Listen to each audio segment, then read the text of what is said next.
Friends, when Bhai Mauzo and and the International Center worked to put together this festival 13 years ago, Remo was kind enough to end the to bless us in the first edition and ended the first evening. And I'm really grateful that he's back here to help us end the comeback edition. Is very meaningful. And I'm so grateful that we have so many wonderful writers here, as well as all of you. And that is the avatar in which Remo performed last time. It was as a musician who was talking about his cultural history.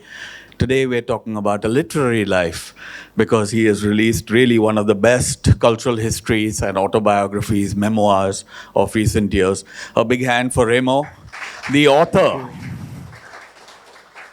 Thank you. Thank you very much. Remo, The privilege and the honor is all mine to be here. I never expected to ever be in a literary festival. And here I am among brilliant minds, totally intimidated and humbled. But here I am. you have a tremendous visual sense. We've seen you as an artist before. This is a weighty and important volume because it recalls an era, a time, a generation, a way of being in transition. A very important book for people like myself who look back at Goan cultural history also. Where did this idea come, and to begin with, where did the idea come and how did you go about doing it? Well, I'm a great lover of autobiographies to start with. And I always thought that if I ever wrote my own story, I would try to have the honesty that Elia Kazan had in his. He was merciless with himself, with his honesty. And I tried to be honest as I could, without hurting the feelings of others. Because when you're writing your own story, you might want to be very honest, but you've also got to consider other people's privacy. And I had decided that my story wasn't just going to be my story, like me, myself, but a story of Goa to start with, the Goa that I grew up in, the story of the Bombay that I lived in, when I was studying architecture there in the 70s, my experiences in Europe and in North Africa when I was hitchhiking there in the 80s, in the late 70s, and a little bit of my own professional career. But I did not really want to make that, the main point of the book. It's not a book written by a pop or rock singer glorifying himself and all the hits that he has done. No, in fact, I hardly wrote about those. And again, it was Udayan Mishra who told me, listen, Remo, you've got to write more about these songs, especially the film songs, because India is a film-centric country.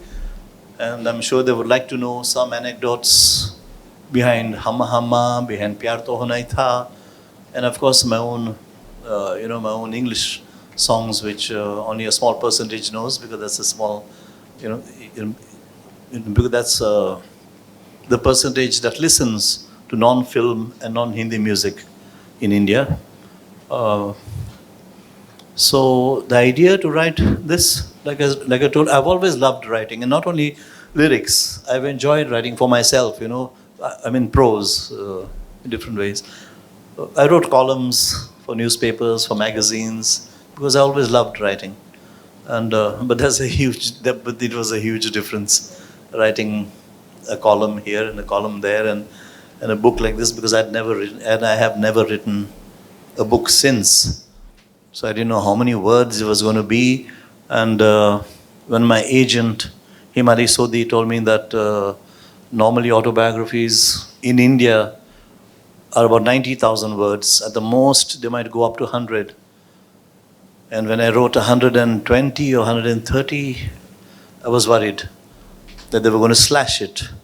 Udayan Mitra read it, and then his things, but Remo, you didn't write about this, but Remo, you didn't write about that, and this and that, and he made it grow into 150,000. So it's all his fault. If it's that big, it's his fault, not mine.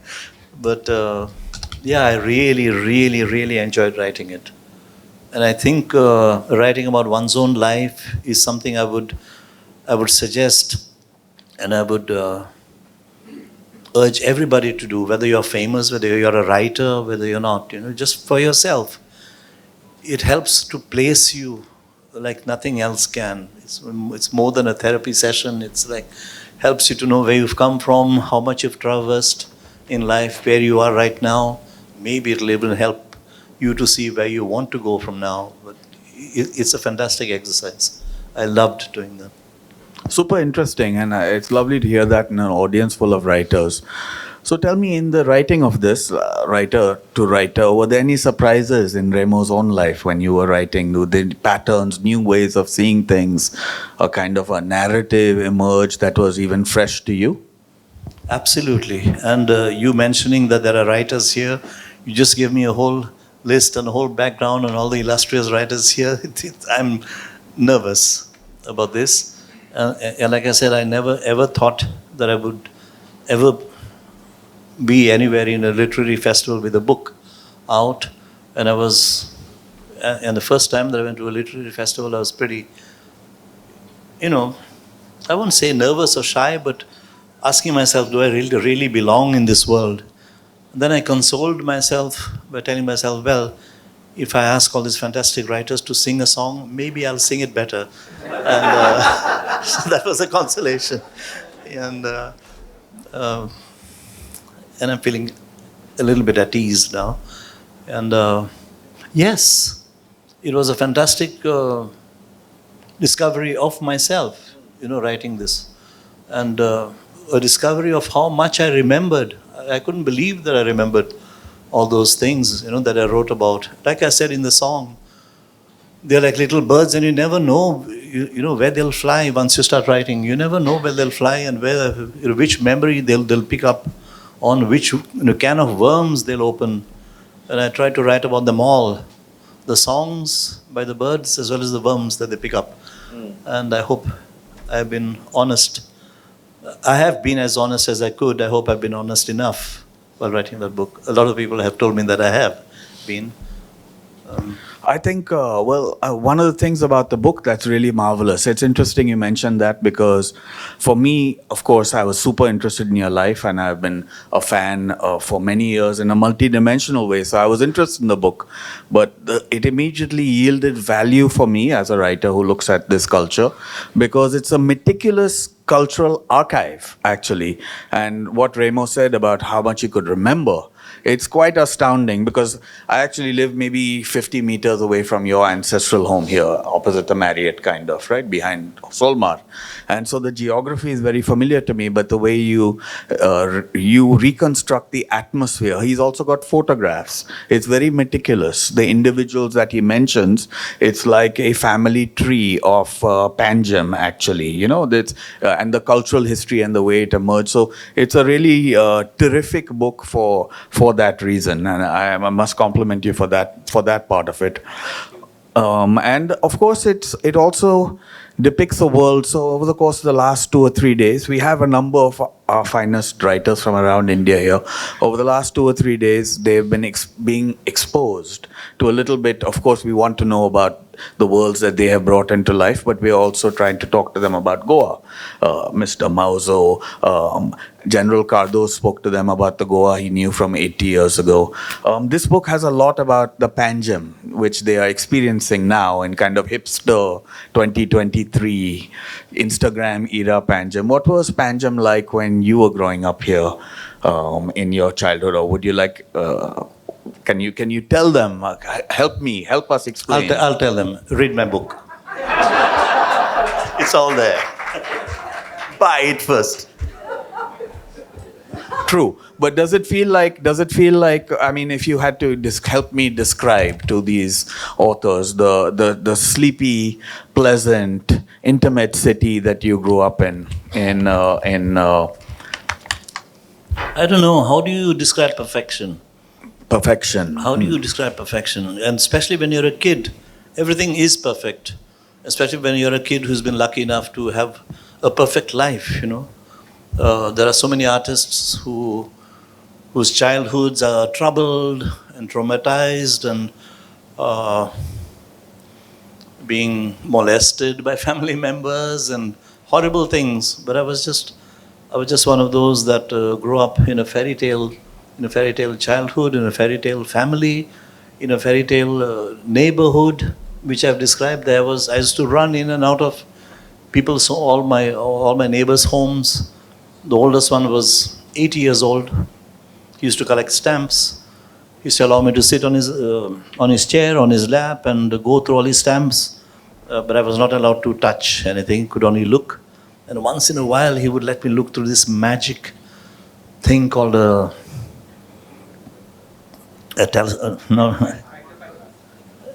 magnifying glass.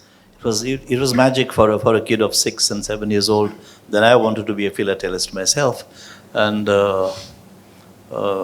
my father bought me a little set of an album and a few stamps, important stamps, but philately is too passive a profession for a 6-year-old. So after a little while, I was back to football and coindoball and marbles and stuff.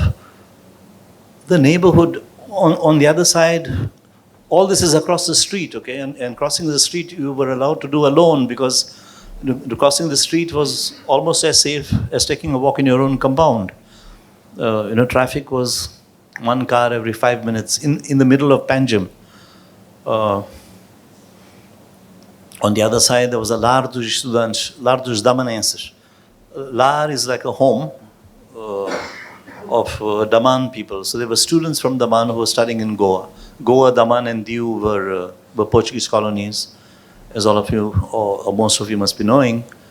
And Goa being the most important one, all the higher educational institutions were here.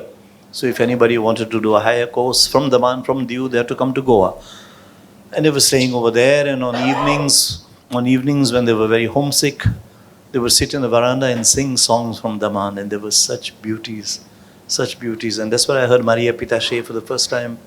I recorded it. I recorded my own version of that song a few years ago, and it became a huge hit all over India, and especially with Goans, of course, and showing that music and language knows no barrier, especially when this language knows no barrier when it's in a song, and because it's in a Portuguese, which even the Portuguese cannot understand.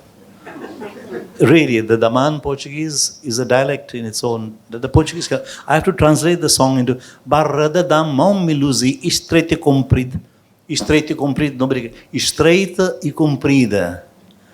Alegre na entrada, Miluzi, triste na saída. Alegre na entrada e triste na saída. Only when I say it this way can a Portuguese person understand it. But this is the Portuguese from Daman, and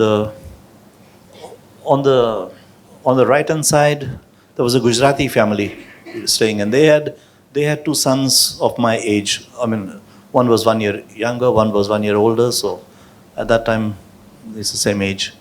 And they were my best friends growing up, Raju and Chandu. And I've written about all of these here, and how I could just run in and out of all these houses, and a couple of houses after me, there were the Sardesais, who were the eldest brother. The eldest son was a professor at the Lyceum, at the Honorable Lyceum in Panjim, and the youngest son became one of the best known architects in Avdut Sardesai. And their sisters used to tease me. They used to say, "She, tu cristão, tu mas rata. See, you are a Christian and you eat meat." And I used to say, "She, you are a Hindu and your dog and your God is an elephant." And it just symbolizes the communal harmony that there was in Goa. We used to laugh about these things, tease each other. Today, if somebody had to say things like that, he would start a riot probably, depending who one said it to.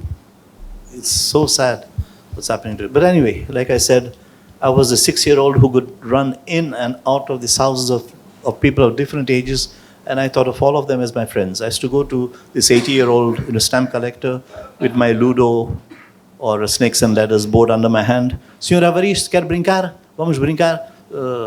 Mr. Evaristo, do you want to play?" As if he was my contemporary. And he would sit and play Snakes and Ladders and Ludo with me for hours. I'm sorry, I'm going on.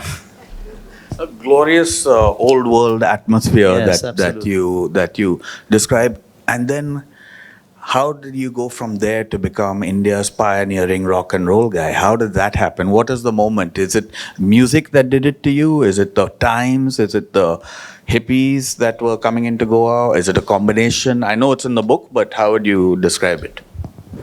There was no particular moment when I decided I was going to be a musician.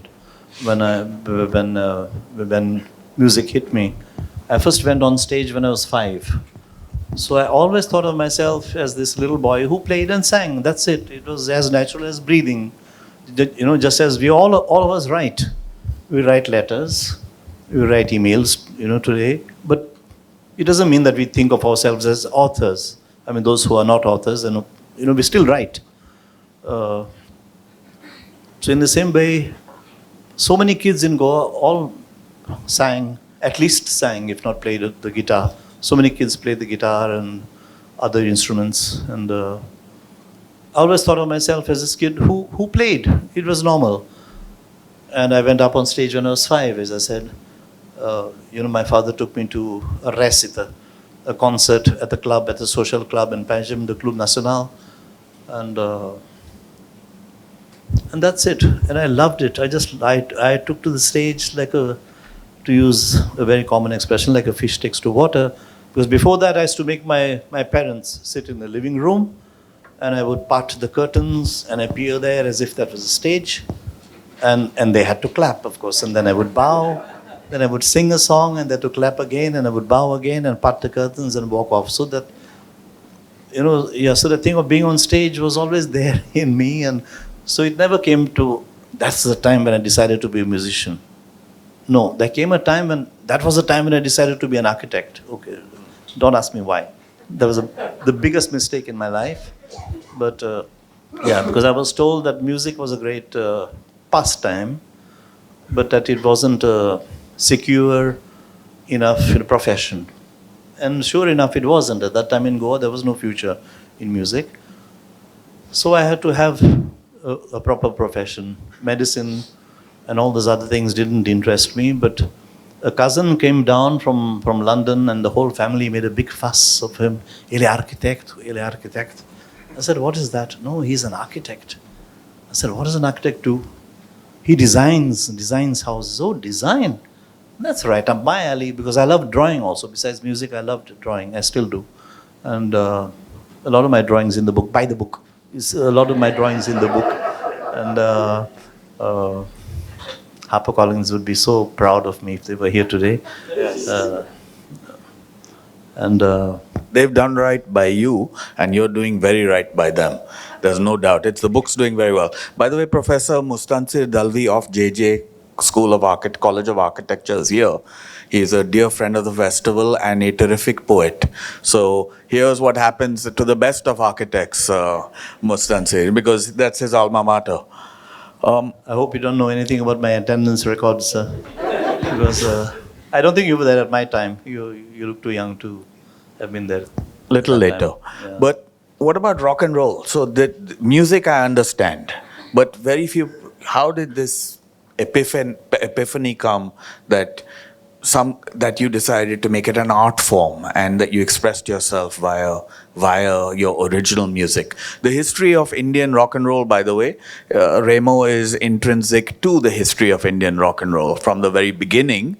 The Savages, and then of course India's first hit rock pop songs were all by Remo, and of course the singer-songwriter, he sang to Rajiv Gandhi, had the temerity to sing to Rajiv Gandhi, and Rajiv Gandhi responded, and then you became the first Indian musician to be a cultural export in this medium. All of this is quite a remarkable kind of a new thing for India. How did the light bulb go on for you that this became the style of music? I would like. What a privilege to end the comeback edition of the Goa Arts and Literature Festival with that. Thank you so much. Another big hand, please, for Remo Fernandes.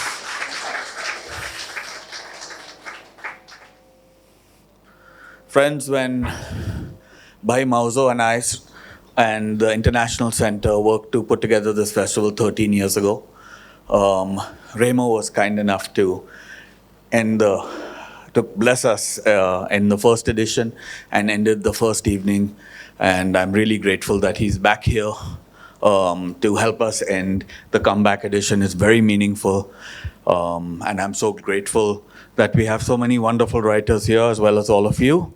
And that is the avatar in which Remo performed last time. It was as a musician who was talking about his cultural history. Today we're talking about a literary life, because he has released really one of the best cultural histories and autobiographies, memoirs of recent years. A big hand for Remo, the author. Thank you very much. Remo, The privilege and the honor is all mine to be here. I never expected to ever be in a literary festival. And here I am among brilliant minds, totally intimidated and humbled. But here I am. Remo, how did the book happen? When did you've always been the writer of fantastic lyrics? I recall. Sorry. You have a tremendous visual sense. We've seen you as an artist before. This is a weighty and important volume because it recalls an era, a time, a generation, a way of being in transition. A very important book for people like myself who look back at Goan cultural history also. Where did this idea come, and to begin with, where did the idea come and how did you go about doing it? Well, I'm a great lover of autobiographies to start with. And I always thought that if I ever wrote my own story, I would try to have the honesty that Elia Kazan had in his. He was merciless with himself, with his honesty. And I tried to be honest as I could, without hurting the feelings of others. Because when you're writing your own story, you might want to be very honest, but you've also got to consider other people's privacy. And I had decided that my story wasn't just going to be my story, like me. And I couldn't believe this dance. The couple hardly touched each other. All we had seen until then were waltzes and foxtrots and rumbas and sambas and of course tangos. Here they flung each other in the air. They pushed each other to the other corner of the room, and they lifted each other on the. What was happening here? And that music, that rock music, 1 o'clock, 2 o'clock, 3 o'clock rock, was so exciting. That excitement was something else. Until then, I'd grown up on Portuguese music, on Latin music, beautiful, the most beautiful music, one of the most beautiful musics in the world, I would say. But rock and roll was something else. Just 2 chords, 3 chords were enough. That excitement, and I must have been, 10, 11. So at that age, that impression is true. And then, of course, like you rightly said, the hippie era, when music took a turn for the serious, for amazing, amazing music. The kids today say that the best music they hear is from the record, from the record collection of their parents, music from the Woodstock era. The most meaningful music for a long time, because after that, music in the West became so commercial and pro-established. They didn't even talk about establishment after that. But in the 70s, it was so anti-establishment, anti-war, anti-this, anti-that, and it was so meaningful. And at one festival like Woodstock, there were all genres of music happening, all genres of artists, and the same one audience enjoying it all. There was a difference between the audience of those days and the audience of today. Today, an audience goes to a trance party, all they want to hear is all night long, maybe for 3 nights. And you play a folk song there and they'll boo the artist out. That's how compartmentalized we have become. In music, in food, in books, in everything. You either like this or you like that. But that one same audience sitting from Joan Baez to 10 years after, to the heaviest rock, to the sweetest folk singing, and everything in between, those were the years. And I was so lucky to have grown up in those years. And that movie was something else, because there was no television in India. So although we had heard records by these fantastic international artists, we had never seen them on stage. When I saw what they did on stage, I couldn't believe it. The energy, the movement. I, I, I went and I saw that film every day that it ran at Eros. By bunking classes at JJ's, that's why I was hoping that the professor at JJ's didn't know about my attendance records. But that was not the only time when I bunked classes. I also sat in my hostel room with my guitar and wrote songs and devised a way to tune the guitar, to make it sound like a sitar, because again it was Woodstock which inspired me to find my Indian roots, because in Woodstock, Joe Cocker had done an amazing version of With a Little Help from My Friends. And I hate it when somebody touches a Beatles song, because again, how dare you touch perfection, you know? But Joe Cocker's version was the only one which I liked as much as the Beatles, totally different from the Beatles version. With a Little Help from My Friends was a masterpiece. And I went home and I decided, I'm an Indian and I want to do an Indian version of Little Help from My Friends. So I worked out a way to tune my guitar so it sounded a bit like a sarod or a sitar. And I Indianized my vocals. And so Woodstock inspired me to look into my own roots as well, you know. Yes, we thought Passage. to bring you up to date in Remo's life. Yeah. This passage is called On Vasco da Gama's Reverse Trail. I was disillusioned with the way Goa was going, and I guess I was subconsciously searching for a place where I could find the simple things I had grown up with as a child: cleanliness, respect for nature, discipline, and grace on the roads and in queues and in all spheres of life.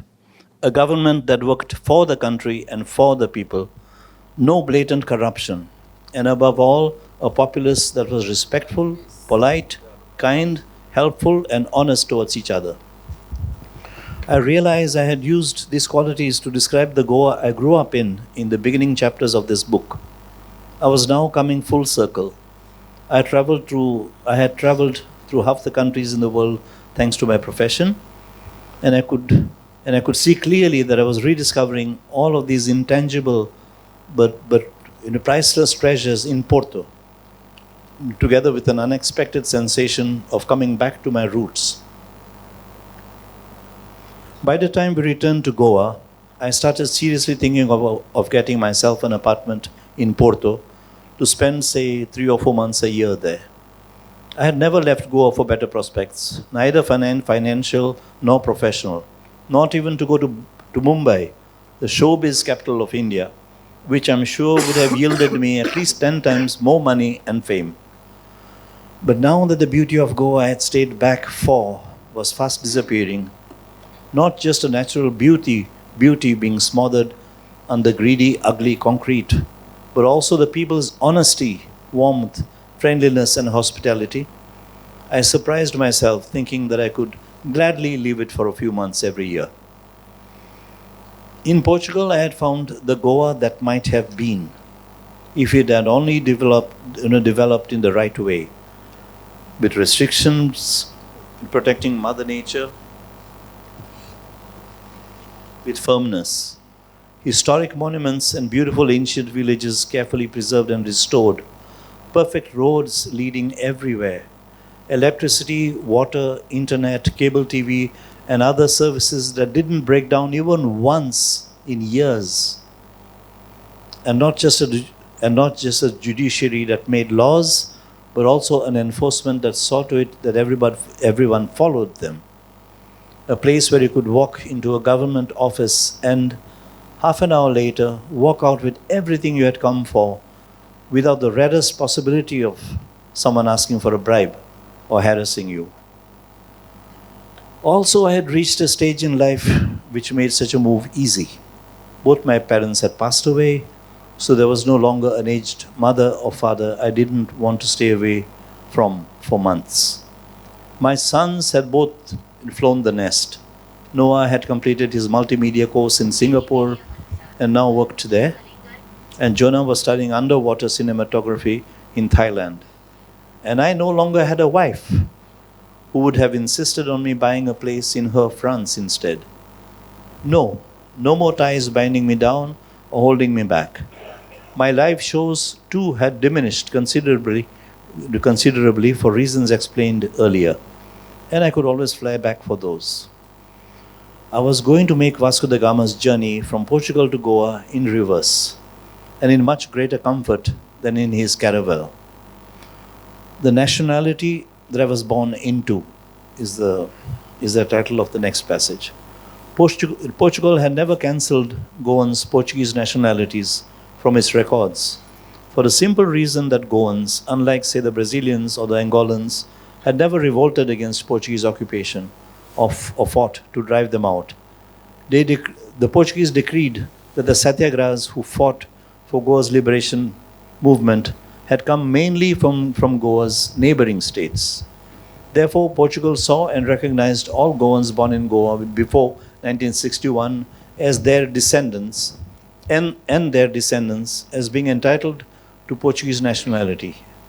And they do so until today. I contacted the same lawyer whose work on my Portuguese nationality I had interrupted back in 1979. Luckily, he still had my papers and said very little was left to turn me into a full-fledged Portuguese national. I asked him to please go ahead and complete the procedure after all these years. It was curious how the flag I had drawn as a child in my school drawing books continued to arouse emotion, not as a matter of political affiliation, but as an emotion one feels on eating mother's cooking after decades. Also, seeing the very Portuguese language written all around me, even the simple and common atenção, attention, or perigo, danger, on signboards near railway lines or high voltage electrical installations, thrilled me and brought back childhood memories of Goa. I wasn't opting for the nationality of a strange new country like the US or Canada or the UK.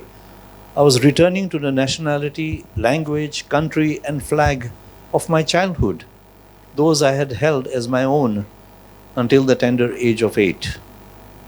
When I was a hitchhiker in Europe in the 70s, I had marveled at people who traveled so easily with their European passports without requiring visas for most countries, at how they used a plastic card to walk into an ATM and withdraw their money whenever and wherever they needed it, at how they could own cars and driving licenses there, and even at how they could go to their own homes and apartments at the end of the day.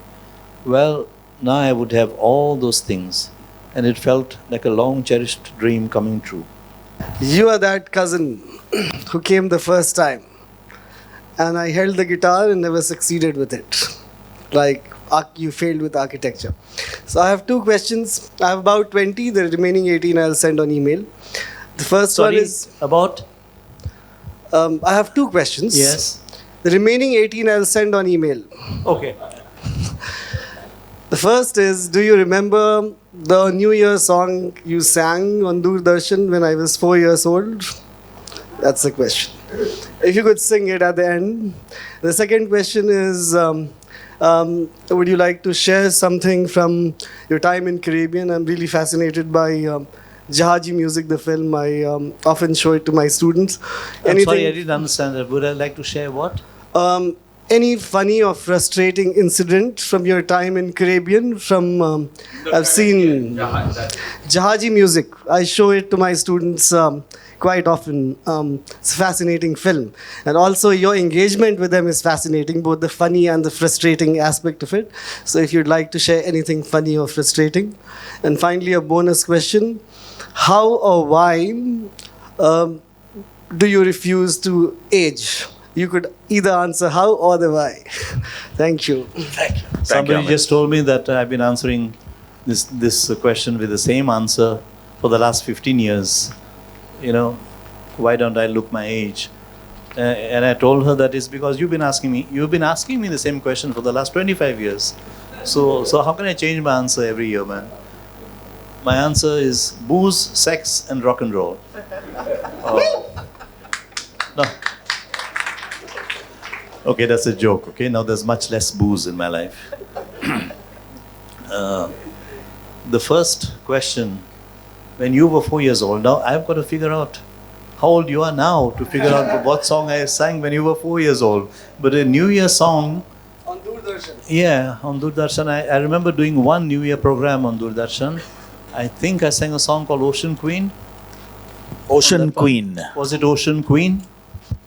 In the lyrics, there was Happy New Year as well. That's what. Oh, okay. Then I think it was a composition of mine where it first came about when I was doing a New Year show, and I just made it up at midnight. It was, and then every year it became a thing, you know. Goodbye, 81. You've been a whole lot of fun. And then, hello, 82. The beat was... And then it was, hello, 82. 82, how do you do? It was a silly rhyme like that. And then the next day it was, goodbye, 82. Something. We're talking 87. Hello, 83. I hope you're going to set me free. Whatever, you know, whatever came to mind is to just freak out. And so it was that kind of song. And for that whole mood, I need my band, but okay. That's the second, no, that was the first question. Caribbean. There was nothing frustrating about the Caribbean, except that the women were too beautiful. And there's nothing very frustrating about that. But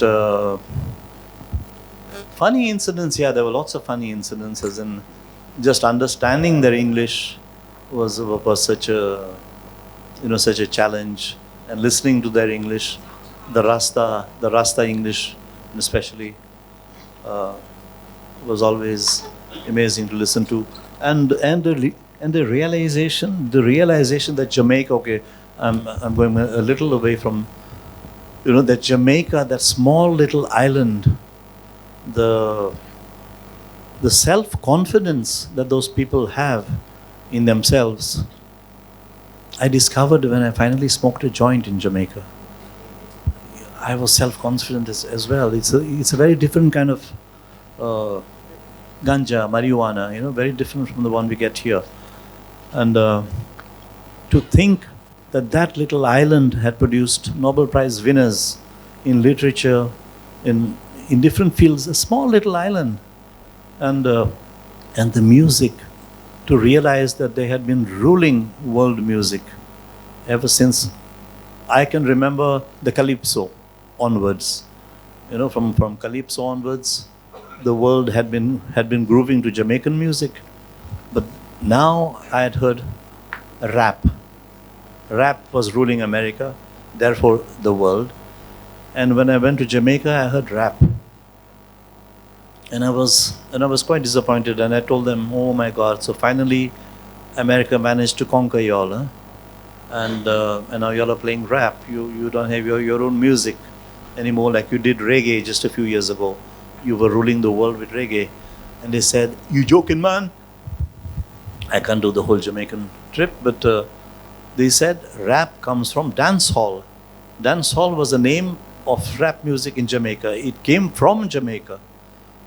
Now, Americans could not, you know, copy reggae and claim it was theirs, that they invented it.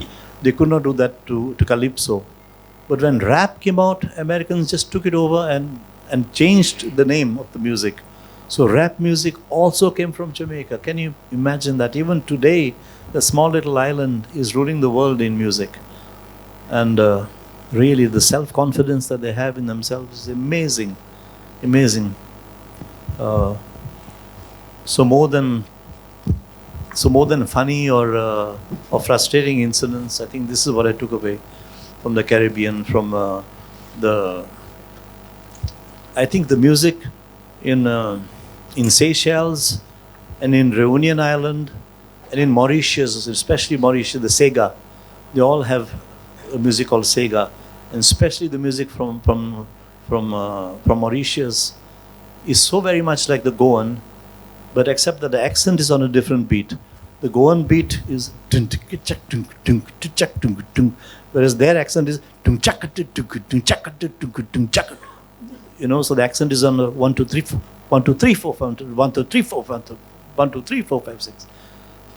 And somehow after I came back from the Caribbean, I incorporated that beat when I sing Goan music, including Maria Pitashi. It just came naturally to me. Singing Goan, Undram Muja Mama, because it's all 3, 4, 4/12s or whatever. I don't know music theory, okay, but it's that kind of a rhythm, but it's that kind of tempo. But the beat, the way it's played on the drums is different, and I play it that way. So a lot of influences. I forgot what your third and fourth. You promised me 3 He questions. said he'd email you 18 more. He'll email you 18 more. 18? 18. 80 more. He will email you 18 more. Okay. No, can we have somebody else now, please? Can we give a chance to somebody else? 2 more questions. Some more questions? Anyone else with a question? Remo, what about writing? Are you continuing to write? Are you going to be doing another book? Himali Sodhi, my agent, has been insisting that I write another book, but really I can't think of what to write about, because I'm not a writer really. And I read long ago that one should write about what one knows, and what do I know better than my own life story? So that's what I've written already. And whether I can imagine and make up another story, I don't know. If it ever comes to me, I will write. But until then, I'm not going to. Well, you wrote an opera, right? Could you tell the story of that? That's a very interesting story. That was something which it was on the life and work of Mother Teresa. Before you start to think that it's a religious work, it's not at all.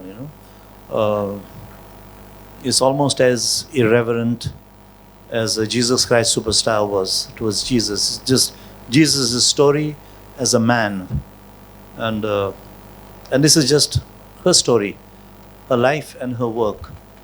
And many years ago, I went to Calcutta and I happened to meet her. I went to meet her, and as she held, she's got had this habit of holding your hand in both of hers like this.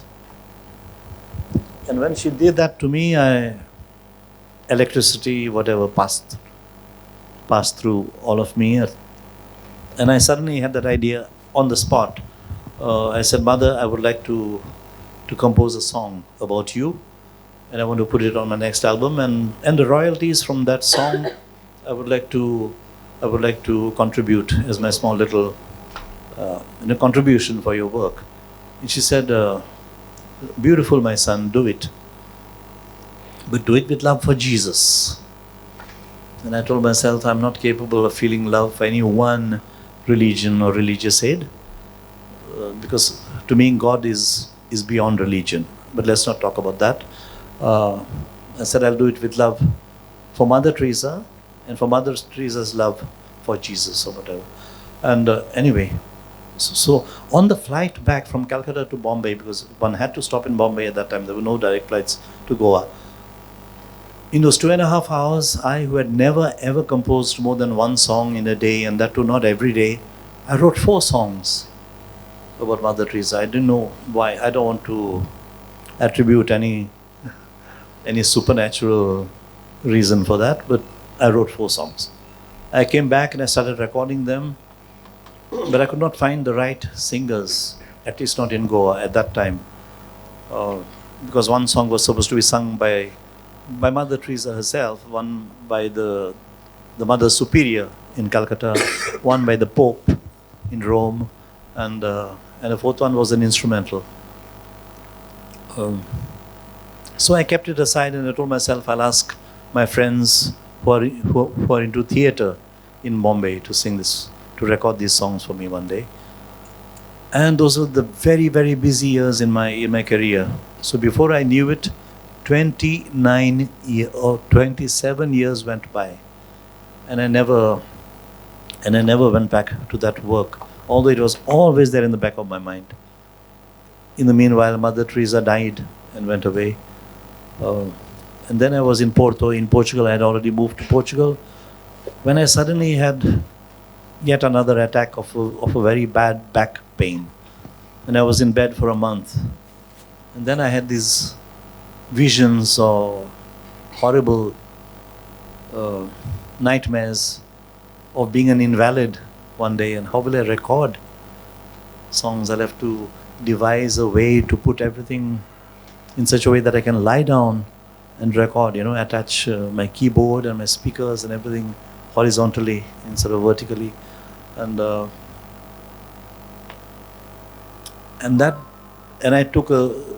made a vow at that time that as soon as I get off this bed, I'm going to finish this project which I started 27 years ago, Mother Teresa's songs. This 4 or 6, maybe I'll make it 6 songs now, and this time I will not stop until I complete all the songs. And I also made a vow that another thing I'm going to do is I'm going to restart work on this book, which I had started 6 or 9 years earlier, which also I'd kept aside after 3 chapters for the last 9 years. And sure enough, as soon as I got out of bed, I started recording those 4 songs of Mother Teresa. When I finished the first song is her song when she decides to become a nun. And the second song is a Mother Superior welcoming her into Calcutta. And instead of recording the third song, which was the Pope's song, which took place much later, on the day that I completed the second song, an idea came for a new third song. The day I completed the third song, when I was taking my morning shower, I had a 4th song ready, and in my mind, and I went and recorded that. By the time I finished the 4th, it just went on and on and on. I could not stop it. I had never recorded 1 song a day or 1 song after the other like that. I had never composed 1 song after the other in my life. And without stop, in 1 year, I had 48 songs. 48 songs, and it became an opera. And I call it an opera and not a musical, because technically an opera does not have any spoken words, any spoken lines. It's all sung, and this one is all sung. There were 35 singers in it. There were different characters in it, much more than just the Pope and the Mother Superior. And I never knew that I could, compose an opera. And the final magical thing, I like to call it magic. You can call it whatever you want. The final magical thing that happened when I completed the opera is, God, how long is an opera supposed to be? I didn't even know that. I loved Jesus Christ Superstar, the opera. I loved The Greatest Showman on Earth. I loved The Sound of Music. I loved so many musicals, so many. But I'd never timed them. I had no idea how long a musical was supposed to be. And with trepidation, I went and I checked. And they were all 2 hours long, more or less 2 hours long. And with even greater trepidation, I went and checked the length of my opera. It was 1 hour and 57 minutes long. There were 3 minutes remaining, and I had not written an overture. So those 3 minutes, I composed an overture and I recorded that. And the same kind of magic happened when I was writing this book. I told you I had no experience with writing a book. And one thing after the other just fell in place, and the chapters and stuff like that. And so besides buying this book, also buy the Mother Teresa album. But that music, because that money is not going to HarperCollins, and much less to me. I'm not even deducting money for my expenditure in recording that opera. It is all going to the poorest of the poor in this world. And that is my small little contribution towards the people in our society, our own, co-citizens of this country and of this world who are less privileged than us, that's all. And it's called Teresa and the Slum Bum. The slum, I told you it was irreverent. The slum bum is this character that I've invented, who is a character in the slum who sees her coming into the slum for the first time. He's this dada in the slum, this really, He's a wannabe Mithun Chakrabarti with dirty white pants and a yellow shirt, which is slightly torn, and a sweaty red scarf. And he's always dressed that way, hair greased with motorcycle oil probably. And he's a wannabe Bollywood hero. Says, hey, what's a pretty white girl like you doing in a slum like this? And that's the way he welcomes her into the slum. Not welcomes her. He's sure that she's just going to come like all the other so-called, high society benefactors. He's going to hand over some money and run away from the slum as soon as she can. He thinks that that's what she's going to do. But when he sees that she's not going nowhere, and she's there, and she's there, and she's there, day after day, week after week, month after month, year after year, he becomes her greatest supporter and fan. And that's how the opera develops. So buy the opera too, please. It's available online on every... no, this time I'm not asking you to buy it out of any personal motives. It'll help your fellow citizens, but besides that, believe me, it is beautiful music. If you like opera, I think. Well, when I say beautiful music, it's the best music I've done in my life. That much I can say. I won't say it's beautiful music. That's up to you to judge. But it's the best piece of music that I've created.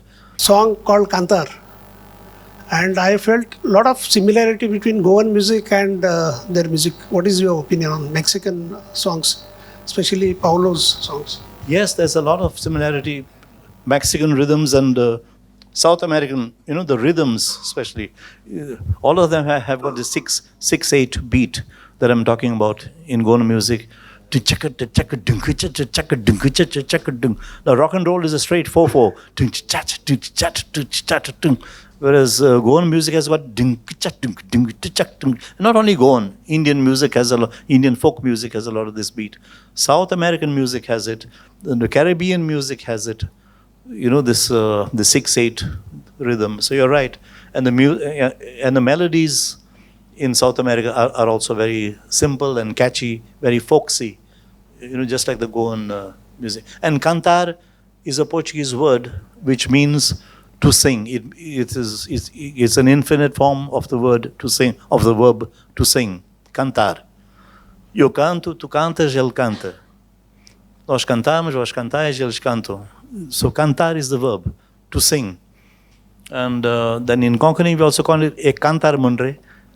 You sing a song. So cantar, we adapted it to mean a song, not just the verb to sing, but to mean the noun, a song.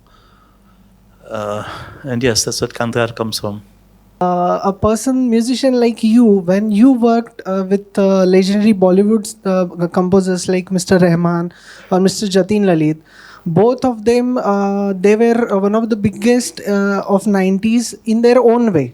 So Jatin Lalit comes from a traditional kind of music like Lakshmikant Parallel and all. So how was your experience working with those two composers? Being yourself, so was that freedom, was that given to you, and how was your experience basically? First of all, I'm this very humble guy who will not tell you that besides that whole list of things you just named about what I do in music, that I compose the lyrics. I won't tell you that I also write a script for my music videos. I won't tell you that I also shoot them, that I also edit them. No, because I'm very, very humble, you see. So I won't tell you all that. That I design my own album covers. I won't tell you any of that. But the experience working with Rahman and with Jatin Lalit, Jatin Lalit have done some songs which are copies of Western songs. Luckily, Pyar To Hona Hi Tha wasn't one of those. Although they actually lifted the guitar introduction of, what's that song? Yeah, When You Really Love a Woman. And they put it right in the beginning. It wasn't necessary. I don't know why they did that little piece of plagiarism, because it wasn't necessary. The song is so beautiful in itself. It was a pleasure singing it. On the contrary, whenever I've been asked to sing a film song, I've been always told to try and sing it in my way. So when I said, Pyar to hona hi tha, nobody corrected me. Nobody corrected me. And months later, when the song came out and everybody said, you said ta instead of tha, I asked Jatin Lalit, man, why didn't you correct me? Even the lyric writer was there, why didn't you correct? No, because it was cute. And now that I started to sing Pyar to hona hi tha, people don't want me to do it. They expect me to sing Pyar to hona hi tha. And why did it come out ta? Because in Goan, Catholic, Konkani, the sounds th, the, b don't really exist. We say ta, the, b. In Goan Hindu Konkani, yes, all those Indian sounds exist. So that's why I sang it that way. And working with Rehman, of course, never lifts a song or part of a song. I've been always a great fan of Rehman. So meeting him backstage after a show, at a show in Delhi where he and I both performed was a fantastic experience. And he asked me, Remo, would you sing a song in Telugu? I said, what? I have enough problems singing in Hindi, man, in Telugu. But I'll try. I said, I didn't know what I was getting, myself in for. And 1 week later, he called me and he said, there's a song called Hama Hama, will you sing it? And I went to Chennai, and if I thought that I had problems pronouncing Hindi, in Telugu, I could not even hear the different nuances that they wanted me to pronounce. It was very tough, very tough. But I believe the Telugu version also became a huge hit. I'm sure because of my mispronunciations more than my pronunciations. But so is the Hindi version, and it was a pleasure working for them. It was a pleasure working for most of the Hindi film industry music directors. Because as you know, I write my own songs. So once in a way, I'm singing somebody else's song and trying to put my own, it's a different feeling. Or composing a song. I've also composed songs for other singers by studying their style and composing a song for their style. One of the most notable ones was Hema Sardesai, who is a famous singer from Goa. And I had represented India at a festival in East Germany at that time. And I'd won 3 awards at that festival. And they asked me to name a singer for the next year. And the first names that came to me were these national names. And Hema was known only in Goa, and she was not known outside Goa at all. And suddenly I thought, why not Hema? She's as good as all these national singers, and she needs it more than any other one. And one of the conditions was everybody had to sing an original song. So I composed a song for her to sing according to her style, and she won the Grand Prix. She won the prize there in East Germany next year. So just to tell you that I enjoy doing all these different things in music. There's so many things you can do besides just take a guitar and sing. You can in composing itself, you can compose for yourself, you can compose for a film, or you can compose for another singer and for that singer's style. All these things are different, and there are so many, like in every profession, there are different nuances that a layman cannot see, but only somebody who is in the profession knows the different nuances in each profession. Each profession is like a universe in itself. It's beautiful.